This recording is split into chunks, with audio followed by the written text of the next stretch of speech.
जय श्रीमन नारायण।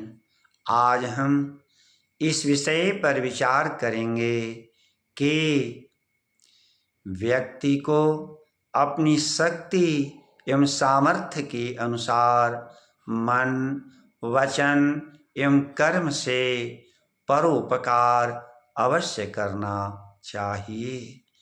एक दूसरे की भलाई अवश्य करनी चाहिए। एक दूसरे का मदद अवश्य करना चाहिए, क्योंकि परोपकार के समान कोई धर्म नहीं और परोपकार के समान कोई पुण्य नहीं। अष्टादश पुराणेषु व्यासस्य वचनं द्वयं परोपकार पुण्याय पापाय परपीडनम्। परहित सरिस धर्म नहीं भाई, पर पीड़ा सम नहीं अधमाही। व्यक्ति द्वारा किया गया उपकार, व्यक्ति द्वारा किया गया मदद कभी व्यर्थ नहीं जाता। अवश्य ही वह किया गया मदद एक दिन हमारा भी मदद करता है। इस विषय पर मैं एक छोटा सा आख्यान सुना रहा हूँ। एक समय की बात है कि परमानंद भगवान श्री कृष्ण द्रौपदी के चीरहरण होने से कुछ दिन पहले द्रौपदी के पास गए। द्रौपदी भगवान श्री कृष्ण को आसन पर बैठाकर अर्घ्य आचमन कराई, उनकी भांति भांति से पूजा की। हाथ जोड़कर बोली, हे माधव, आने का कारण तो बताएं। भगवान ने कहा, हे बहन, आज मैं तुम्हारे पास एक बात को जानने की इच्छा से आया हूँ। द्रौपदी बोली, कहिए माधव, वह कौन सी बात?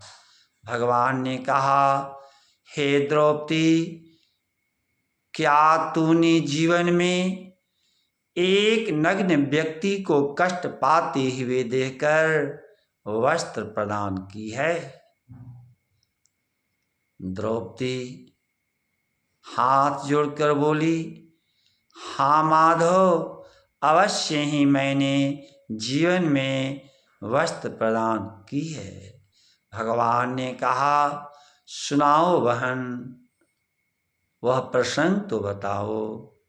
द्रौपदी कही, हे प्रभु, जब मैं कुंवारी थी तो स्नान करने के लिए नदी के तट पर पहुंची। वहाँ मैंने एक दृश्य देखा। नदी के कमर भर पानी में खड़ा हुआ एक व्यक्ति कांप रहा था। जब मैं तट पर खड़ी हुई तो वह व्यक्ति हमारे तरफ दीन भाव से दृष्टि करने लगा, देखने लगा।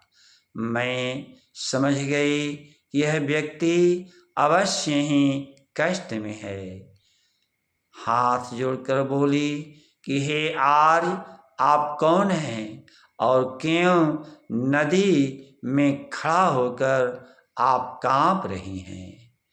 तबे वह व्यक्ति बोला कि क्या कहूँ बहन, स्नान करने के लिए नदी में उतरा था, लेकिन नदी के तीव्र धार से मेरा अधो वस्त्र यानी धोती दह चुका है। हे बहन, मैं नग्न हो गया हूँ।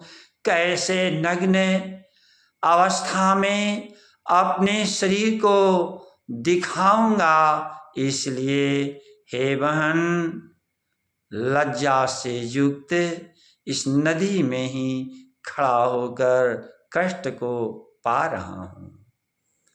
द्रौपदी कही, हे माधव, ज्यों ही मैं उस व्यक्ति के मुखारविंद से ऐसी बात सुनी, त्यों ही स्नान करने के लिए जो दुपट्टा ले गई थी वह दुपट्टा उनके शरीर पर फेंक कर पुनः मैं उनको प्रणाम की और घर लौट आई।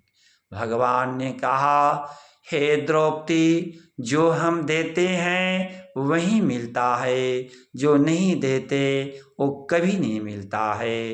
हे बहन, तूने एक निर्वस्त्र को तड़पते हुए देखकर उनके शरीर की रक्षा की है, इसलिए हे द्रौपदी, वही तुम्हारा दिया गया वस्त्र अवश्य ही एक दिन तुम्हारे शरीर की रक्षा करेगा। जो अभी तक इस चैनल को सब्सक्राइब न किए हों वे सब्सक्राइब कर लें तथा इस वीडियो को लाइक और शेयर करें। ओम स्वस्ति।